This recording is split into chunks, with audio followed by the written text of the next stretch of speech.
was like, so what was the thing which went, yeah, blockchains for you? What, like, because like, yeah, because 2015, like, yeah. Yeah, so I'm in an interesting position where I'm actually a blockchain native. So that means that I've only ever had a career in blockchain. I'm 26. I got into blockchain when I was 20 and broke and in school. I was in my 4th year of my finance degree. I heard the chancellor of my university, Don Tapscott, who wrote Blockchain Revolution, Yeah. the popular book on the blockchain. It was the first bestseller on blockchain.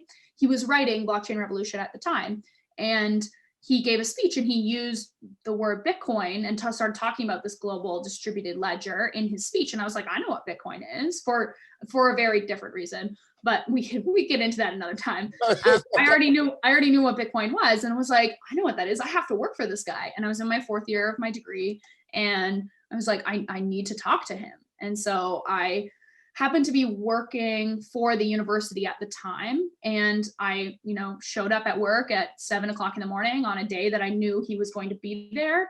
And we had coffee at 7 o'clock in the morning while I tried not to fall asleep.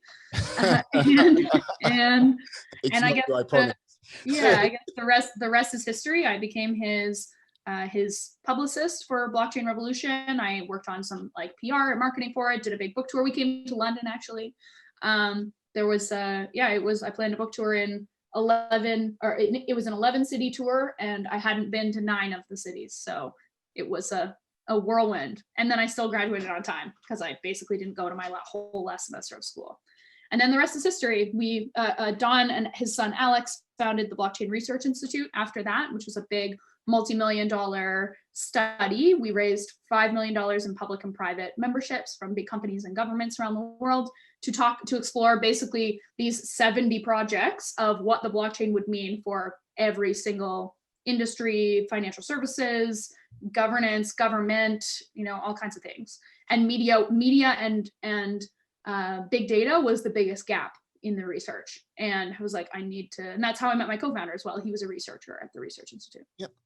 Wow. Because this is the thing. Like, you are a very unique little unicorn right there, because this is the thing.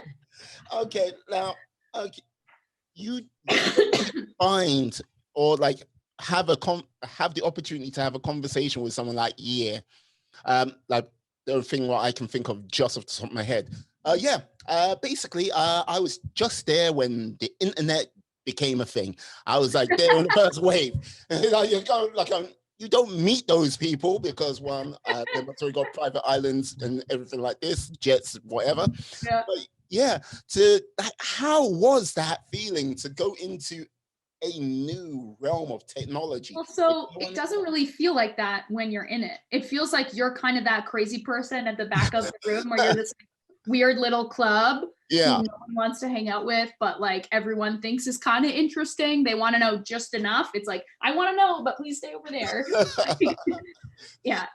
And so the executive nature of the Tapscott's work and the sort of, they consulted to some of the C-suites of Fortune 50 companies about what the blockchain would mean for them. And that actually in that research, especially in trying to communicate the research to this group of people, the most interesting part for me was looking at all of the different companies that were already building software in each of these different projects. So for every project, there was about 5 or 6 companies mentioned that were doing stuff in that project. So if it was specifically about financial services and insurance, it was looking at financial services, insurance, blockchain companies. And there were probably 5 or 6, sometimes way more, in some of the more popular, financial services, investing, trading, all that stuff is very popular. So there's lots of companies in there.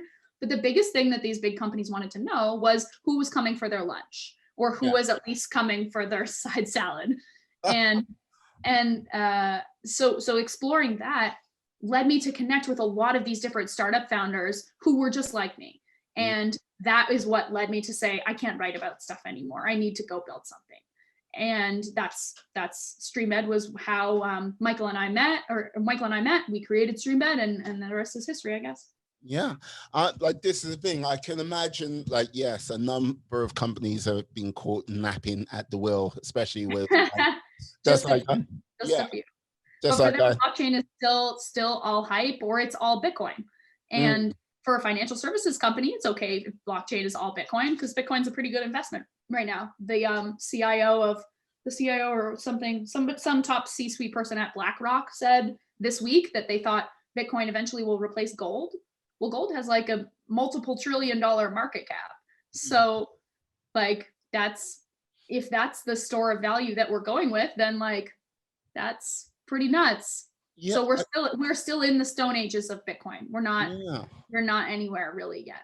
No, BlackRock saying, yeah, replace gold. Like, okay, to me, that is kind of trippy, but okay, it makes some sense because there's only a certain amount of gold you can have Mhm. at the market at one time.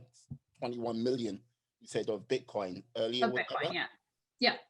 But And more are released through the mining process of mining yeah, Bitcoin. But that is also diminishing as well. So about every 4.5 years or so, the amount of Bitcoin that is released per block, so per set of transactions that are approved, the amount of Bitcoin that is released per block splits in half. right. So it splits in half every 4.5 years. So that just happened in May. It's called a halving. So wait, so if there's 21 million Bitcoin out there, Yeah. and like there's still So like there's about 18 million in circulation right now. 18 million. So Yeah, we're not at 21 million yet. We won't be oh, at 21 million until about 2142. okay. Wow. Yeah, we got some years to go. No, I was like thinking, okay, 18 million. I was like thinking, okay, is that gonna happen the next 10 years? But like No, 2042. All right. Is it because 2142. 2142? Okay. Yeah, so we got some time. Okay. Yeah, I think I don't need to worry about that then. It's like, yeah, that's almost